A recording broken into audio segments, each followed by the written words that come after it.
پناہ مانگتے ہیں ہر شیطان مردود سے۔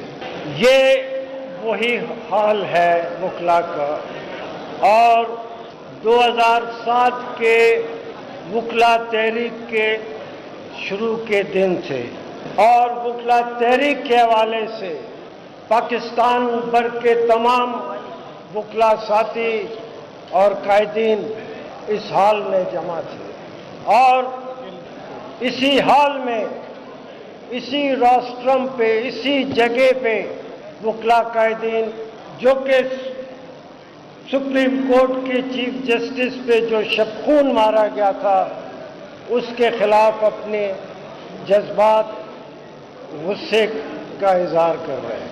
جب میرا نام پکارا گیا اور جب میں روسٹرم پر چند فقرے میں نے کہے تھے، اور غالباً اس حال میں میری سب سے پہلی کوئی اگر ادھوری تقریر ہے وہ وہی تقریر تھی۔ جب میں نے چند فقرے کہے تھے تو وکلا ساتھی یہاں سے آئے، انہوں نے کہا کور صاحب آپ یہاں پہ تقریر کر رہے ہیں، وہاں تو شدید قسم کی آنسو گیس، ٹیئر گیس کی شیلنگ ہے، اور بختر بند گاڑی ہمارے اس ہائی کورٹ کی عمارت میں داخل ہو۔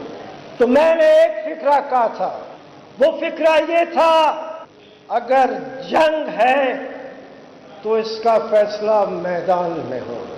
یہاں سے نکلے، ہال خالی کیا، سامنے بختر بند گاڑی میں نے اپنی زندگی میں کسی بھی کورٹ پریمیسز میں پہلی دفعہ دیکھی، اور وہ اسی لاہور ہائی کورٹ کے پریمیسز میں۔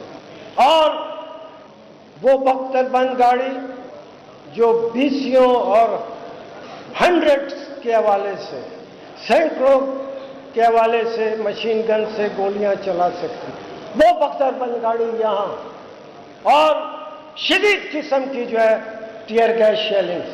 مجھے فخر ہے، بالکل فخر ہے، اور وہ لوگ، وہ وکیل یہاں زندہ ہوں گے، اس بختر بند گاڑی کا، اس ٹیئر گیس، شدید ٹیئر گیس شیلنگ کا ہم جو وکلا ساتھی مقابلہ کر رہے تھے، اس وقت ان وکیلوں میں سب سے آگے، پہلی صف میں آگے آپ کا یہ ساتھی علی احمد کوٹ تھا۔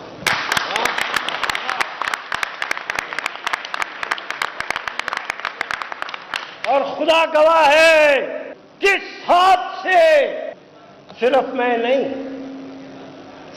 نہیں، جتنے ہم وکیل تھے، اس لوگوں کی جو کہ وہ ٹیئر گیس شیلنگ کر رہے تھے، ہم وکیلوں نے، جس میں میرا یہ ہاتھ بھی شامل ہے، خدا کی قسم وہ تپش میں تپتی ہوئی ٹیئر گیس شیل، اس کو ہم اٹھا کر پھر واپس پھینکتے تھے۔ ہم نے مقابلہ کیا، اور وہی بختر بند گاڑی ہم نے مجبور کیا، ہم وکیلوں نے، وہ بختر بند گاڑی، یہ تو میں نہیں کہتا ہوں، مگر انداز بالکل یہی تھا، جیسے لوگ میدان جنگ سے بھاگتے ہیں، وہ بختر بند گاڑی ایسے ہی بھاگ کرتی۔ ہم وکیل ہیں، ہم زور یا کسی بھی قسم کی زبردستی نہیں مانتے، بالکل نہیں مانتے۔ طاقت کا مظاہرہ ہمارے مقابلے میں ہوگا، ہم نہیں مانتے، نہیں مانا ہے، ہماری تاریخ ہے، نہیں مانا ہے۔ ہم بڑے بڑے لوگوں کی طاقت، زور زبردستی جو مکے لہرا کر چیلنج کرتے تھے، ہم نے اس کی بھی طاقت کا مقابلہ کیا۔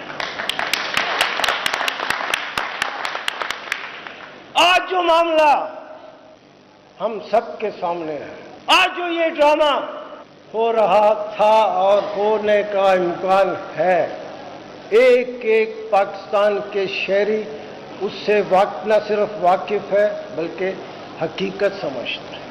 اب میں تو یہ سمجھتا ہوں کہ اس دن ابھی تک پاکستان کی اسمبلیوں میں، سینٹ میں جب بھی اپوزیشن اپنے غم غصے کا اظہار کرتا ہے تو اس نے اس بل کو اٹھا کے پھاڑ پھینکا ہے، مگر چونکہ ابھی تک وہ بل آیا نہیں، میں کہتا ہوں اس بل کو، اس امینڈمنٹ کا جو پیکیج ہے، جو بل ہے، یہ پڑھنے کے لائق نہیں، بلکہ اس کو اسی وقت جلا کر اس کی راکھ کو اسمبلی کے اوپر ہے۔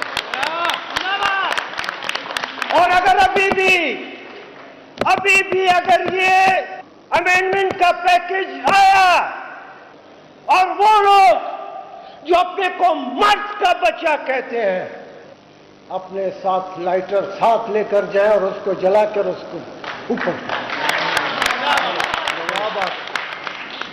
یہ آئین ہم سمجھتے ہیں بہت کمزور قسم کا آئین ہے۔ ہم سمجھتے ہیں کہ یہ آئین اپنی زندگی اور اپنی طاقت کو جو ہے اس کی حفاظت نہیں کر سکی ہے، مانتے ہیں، مگر اس آئین کے لیے اس سپریم کورٹ کے آنر کے لیے، عزت اور رسپیکٹ کے لیے، جس میں آج جسٹس منصور علی شاہ بیٹھا ہے، اس سپریم کورٹ کے لیے ہم وکیلوں نے قربانیاں دی ہیں، اس سپریمیسی آف کانسٹیٹیوشن کے لیے، اس رول آف لا کے لیے۔ کراچی میں ہمارے سامنے، ہماری آنکھوں کے سامنے ہم ایئرپورٹ پہ تھے اور ایئرپورٹ سے باہر ہمارے وکلا اور پاکستان کے عوام 42 سے زیادہ لوگوں کو فائرنگ کر کے شہید کر کے مارا گیا۔ آئین کے لیے کوئی ذاتی جنگ نہیں تھی، کوئی جائیداد کا جھگڑا نہیں تھا، کسی نے ہمارے باپ کو، ہمارے ماما چاچا کو کسی نے قتل نہیں کیا تھا۔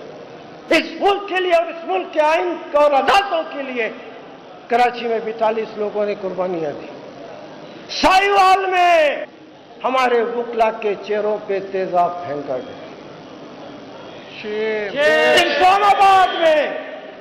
اسلام آباد میں جب شام کے ٹائم اذان کی صورت میں خداوند تعالی اللہ اکبر کا نام لے کر اذانیں ہو رہی تھی، اسلام آباد میں ہمارے ساتھیوں اور عوام میں سے 17 آدمیوں کو شہید،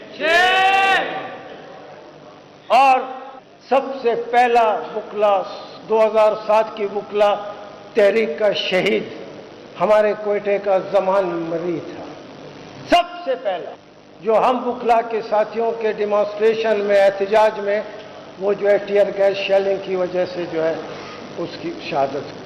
تو یہ آئین جس کو اس وقت پس پردہ بیٹھے ہوئی طاقتیں مروڑ کر جو ہے اس کو پاڑ کر پھینکنا چاہتے ہیں، اگر یہ پیکج ہے، مجھے افسوس ہوتا ہے ان اراکین اسمبلی پہ، ان اراکین سینٹ پہ، کوئی ایک آدمی بھی اس میں ایسا نہیں تھا۔ میں ان اراکین کی بات کرتا ہوں جو دستخط، جو انگوٹھا لگانے کے لیے تیار بیٹھے تھے کہ کب بل آئے گا اور کب وہ انگوٹھا لگائیں گے۔ ایک شخص میں اتنی غیرت نہیں تھی، اتنی جرت نہیں تھی، اتنا احساس نہیں تھا کہ کم از کم پوچھ تو لیتے کہ ہم کو 2 دن سے تم لوگوں نے ہم کو یہاں پہ بٹھایا ہے، 2 دن سے، اور ابھی رات کے 12 بجنے والے ہیں، ہمیں بتایا تو جائے وہ کون سا بل ہے، وہ کون سا امینڈمنٹ ہے۔ انسانی سوسائٹی میں آدمی کے اوپر اگر کرپشن کا لیبل لگ جائے تو تھوڑے عرصے کے بعد اگر وہ توبہ طائب کر لے تو کرپشن کا وہ جو بدنما داغ ہے وہ بھی دھل جاتا ہے۔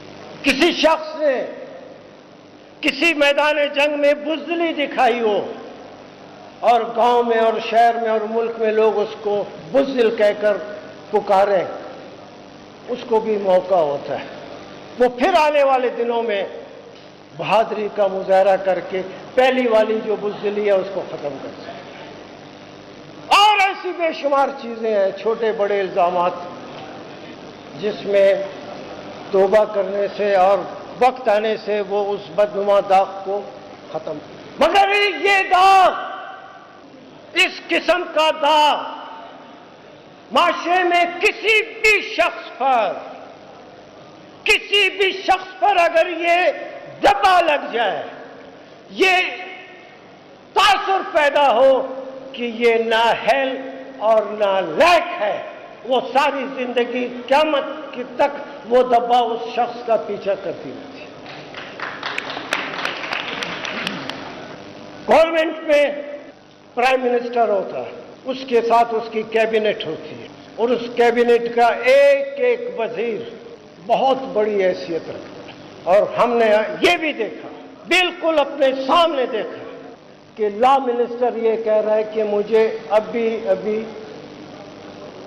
امینڈمنٹ کا ڈرافٹ پیکج ملا ہے۔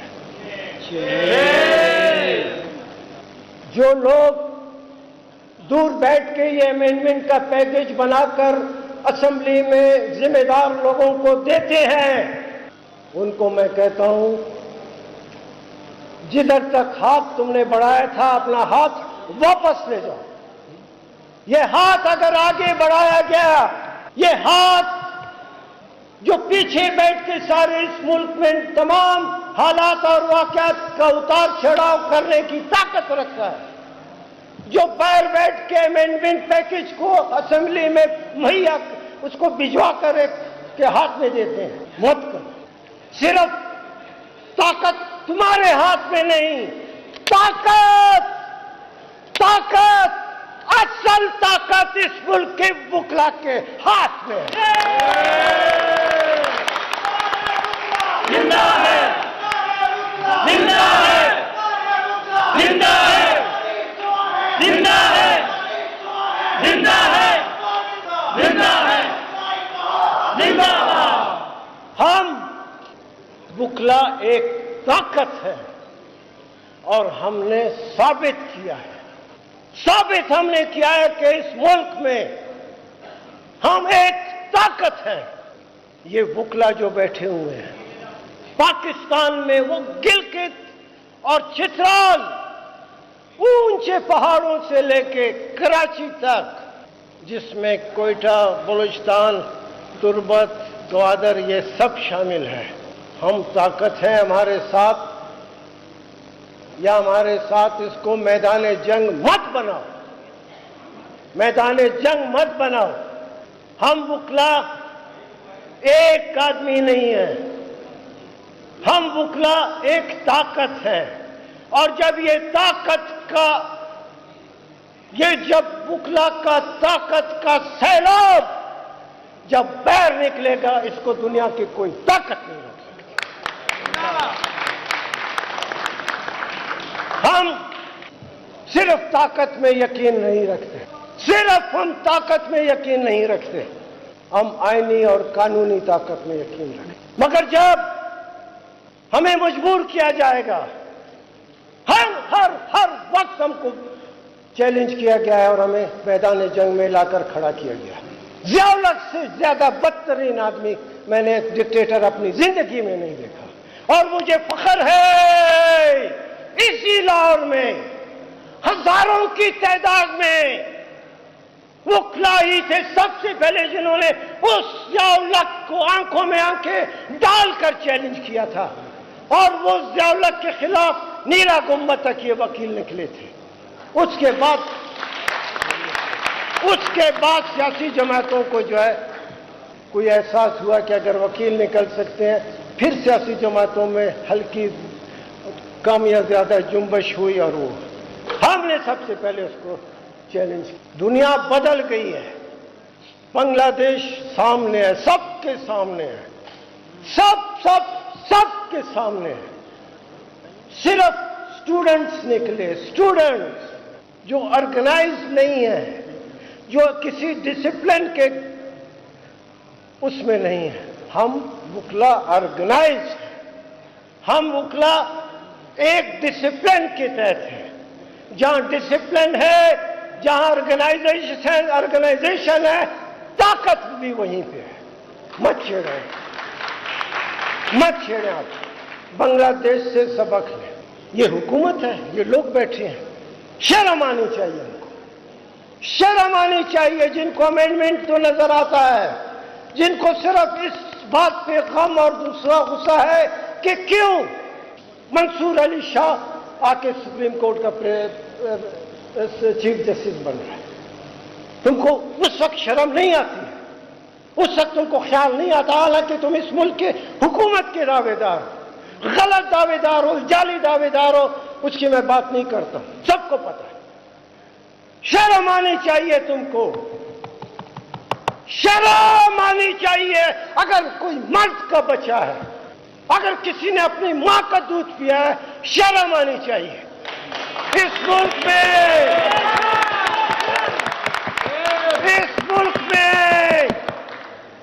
ملک میں 18 کروڑ سے زیادہ لوگ، 18 کروڑ سے زیادہ لوگ غربت نہیں، میں غربت نہیں کہتا، غربت تو پھر بھی ایک ریسپیکٹیبل لفظ ہے،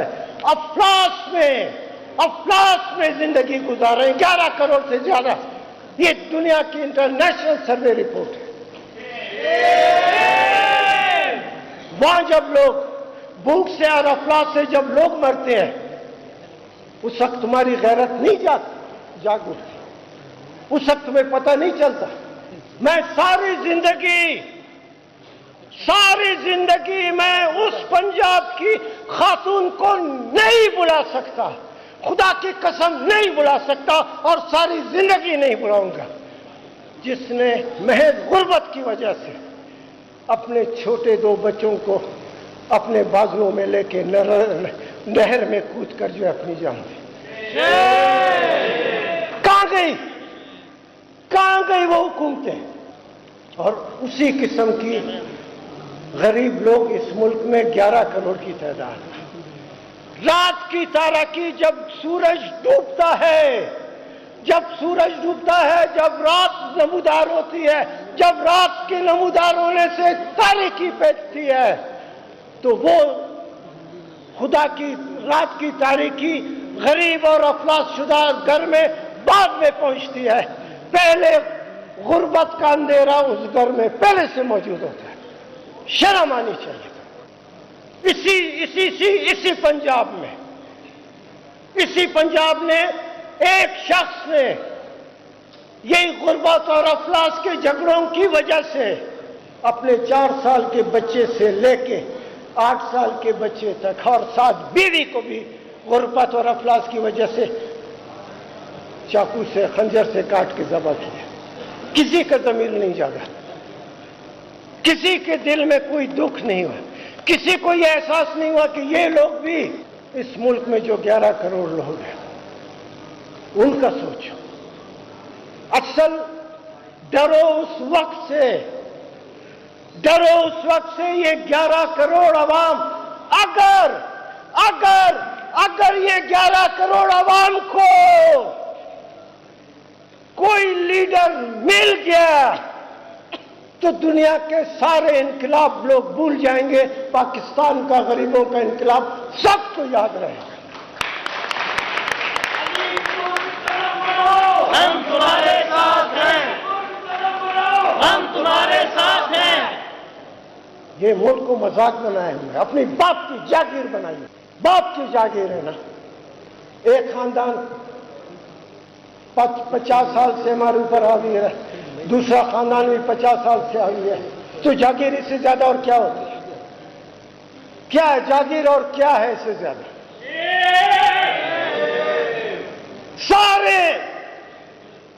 سارے لوگ میرے نزدیک 9 سرباز لوگ ہیں، 9 تو 11 لوگ، سارے 9 تو 11 بیر ہیں اور ایک اکیلا بند ہے۔ جمہوریت ہے تو پوری جمہوریت ہونی چاہیے۔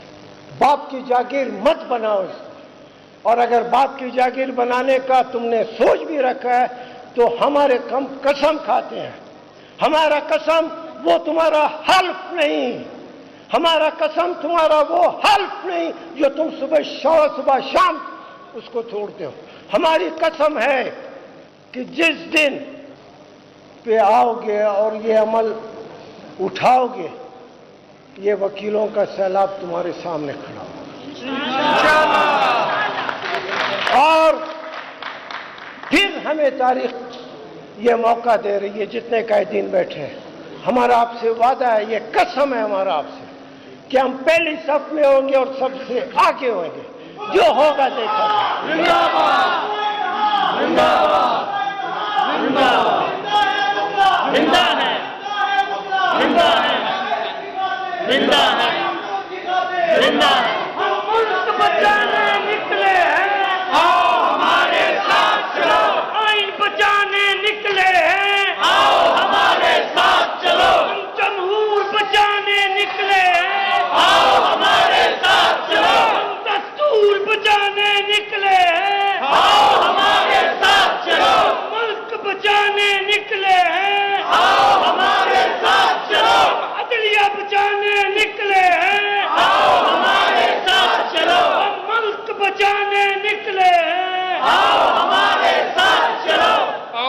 حقوق بچانے نکلے ہیں. ہم حقوق بچانے نکلے ہیں. آپ ہمارے ساتھ چلو. ہم وکیل صرف ایک ایسا طبقہ ہے، ہم میں کبھی کسی وکیل نے یہ نہیں کہا کہ میں بلوچ ہوں، وہ پنجابی ہے، وہ پٹھان ہے، وہ سندھی ہے، وہ سرائکی ہے، وہ ہزارہ ہے، وہ کیا ہے. یہی ہماری طاقت کا سیکرٹ، ہماری طاقت کا یہی ہے. تم میں ہر آدمی تفریق شدہ ہے، تقسیم شدہ. میں بلوچستان سے تعلق رکھتا ہوں، آپ کو شرم آنی چاہیے. اگر کوئی تم میں ضمیر ہے، اگر تمہارے اندر کوئی سوچنے سمجھنے کی صلاحیت ہے. 2007 میں میں نے ایجنسیوں کا سیل دیکھا ہے، اتنا چھوٹا سا ایک سیل ہے، اس میں آدمی یا تو سو سکتا ہے، لیٹ سکتا ہے، اور میرے خیال میں جو کہ میں نے دیکھا ہے، صرف 4 قدم اگر وہ چاہے تو 4 قدم پھرتے ہیں. تم نے بلوچستان کے 2000 لوگ، یہ میں نہیں کہتا ہوں، ایک بہت ذمہ دار قومی اسمبلی کے ممبر نے کہا، ایک بہت ذمہ دار بلوچستان کی ایک اہم ترین پارٹی کے لیڈر نے کہا ہے کہ 2000 آدمی تم نے کئی سالوں سے بند کیے، اور پھر تم کہتے ہو ہم ملک چلائیں. میں نے بار بار کہا ہے، میں پھر کہتا ہوں بحیثیت اس علاقے کے جس میں رہتا ہوں، بحیثیت اس زبان کے جو میں گھر میں بولتا ہوں، بحیثیت اس حوالے سے جو میں سمجھتا ہوں کہ میں ہوں، بہت واضح انداز میں کہتا ہوں. جنہوں نے کان بند کیے کان کھول کر سن لیں. بلوچ کی نفسیات کو صرف اور صرف ایک بلوچ سمجھ سکتا ہے، کوئی مائی کا لال. 10 آپ تھنک ٹینک بٹھا لیں، 10 آپ تھنک ٹینک بٹھا لیں، اور ان کے انالیسس کی بنیاد پہ، ان کے اسسمنٹ کی بنیاد پہ تم اگر بلوچستان کو چاہو گے کہ تم اس کو کنٹرول کر سکتے ہو، ساری قیامت تک نہیں کر سکتا ہوں. میں بحیثیت بلوچ کے کہتا ہوں، اور میں سمجھتا ہوں بلوچ کی نفسیات کو صرف بلوچ سمجھ سکتا ہے. یہ میں کہہ سکتا ہوں، تھنک ٹینک والے جو ماہرین ہیں وہ نہیں کہہ سکتے کہ ایک بلوچ کس عمل کے مقابلے میں، کس ایکشن کے مقابلے میں کیا ری ایکشن کرے گا، کب کرے گا، اور کتنا شدید کرے گا. سنبھلو. بلوچستان کوئی تمہاری جاگیر نہیں ہے کہ تم جاؤ اور اس کو آگے، بکری کا بچہ نہیں ہے آگے بڑھ کے تم نے اس کو پکڑ لیا ہے. اب بھی تم کو میں سمجھاتا ہوں، عقل کے ناخن لو.